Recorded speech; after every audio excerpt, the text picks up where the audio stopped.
O tema de agora é um tema em que todo adventista tem uma certa preocupação. As chamas da perseguição. E agora nós vamos entender um pouco e trabalhar um pouco essa questão da perseguição final. Mas podem ficar despreocupados, porque Deus está no controle de toda a situação. O que tudo precisamos fazer agora é permanecer fiel a Deus, amá-lo de todo o nosso coração, e Ele nos guardará das horas da provação final. Alguns acontecimentos aqui podem estar fora de ordem, mas depois, mais para frente, depois das outras palestras, que temos mais umas duas, eu vou apresentar ali um cronograma na ordem dos acontecimentos, para que vocês entendam a sequência correta dos acontecimentos. Desde os nossos dias até a segunda vinda de Jesus. As chamas da perseguição no tempo do fim. Apocalipse capítulo 12, o texto que nos unifica como um povo. Irou-se o dragão. Quem é o dragão? Satanás. Ele irou-se contra quem? Que igreja é esta? Olha, prestem bem atenção nisso. Na profecia existe apenas duas igrejas. A igreja verdadeira e a igreja falsa. Porém, prestem atenção nisso. Porém, a igreja verdadeira, o livro de Apocalipse coloca ela como sendo uma apenas. Mas a igreja falsa, a profecia coloca ela como sendo várias. Pois lá em Apocalipse capítulo 17, verso 5 diz o quê? Vi a grande Babilônia, a mãe das meretrizes. Se ela é mãe é porque tem filhas, e as filhas são as meretrizes. Agora, quais são as igrejas falsas? Já que o contexto profético as coloca no plural.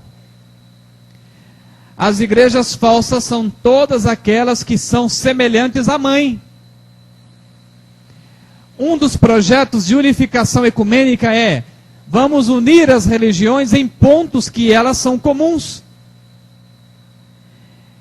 E é o ponto comum que vai ser o elo que as ligarão. A santificação do domingo e a crença da imortalidade da alma. São os dois elos que vai fazer esta ligação, desta unificação ecumênica. Portanto, existe apenas duas igrejas verdadeiras. E se vocês analisarem Apocalipse capítulo 14, vocês vão descobrir as duas igrejas ali, e o porquê que ela é falsa e o porquê que ela é verdadeira.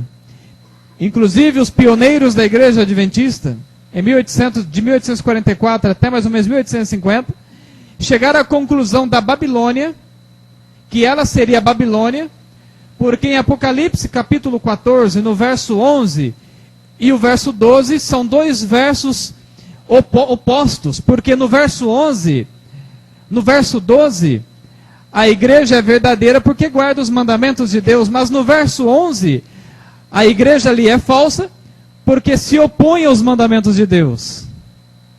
A igreja verdadeira, portanto, no contexto ali, é aquela que guarda os mandamentos de Deus. E a igreja falsa é aquela que ignora os mandamentos de Deus. Isso é a Bíblia que está ensinando.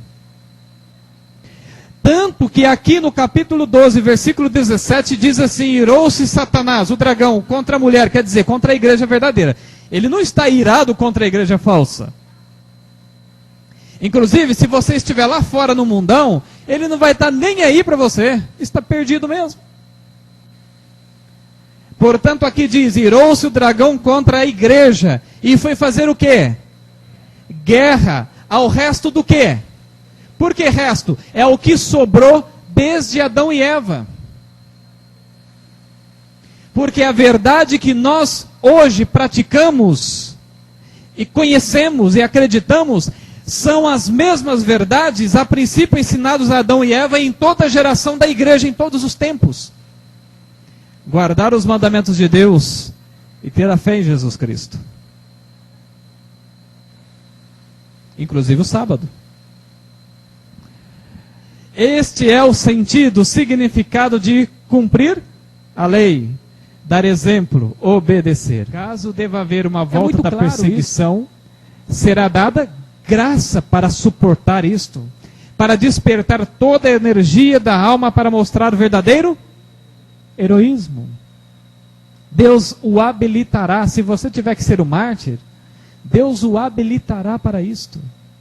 Deus dará energia e força motivadora para isto. Portanto, não precisamos temer. Deus deseja que seu povo se prepare para a crise, prestes a vir. Preparados ou não, todos terão de enfrentá-la. Preparados ou não, todos terão de enfrentá-la. E somente os que têm levado a vida em conformidade com a norma divina permanecerão firmes naquele tempo de prova.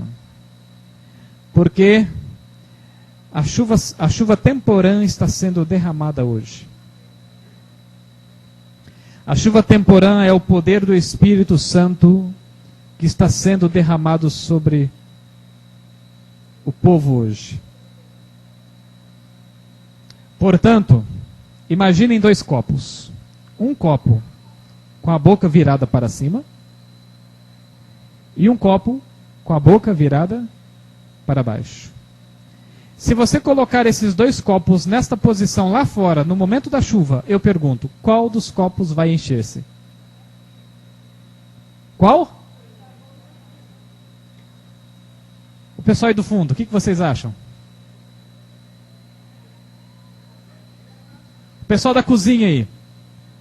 Se dois copos estiverem, um virado com a boca para cima e o outro para baixo, no momento da chuva, qual dos dois enchem de água? Até as crianças sabem disso, né? O copo que está com a boca virada para cima é o que encherá de água.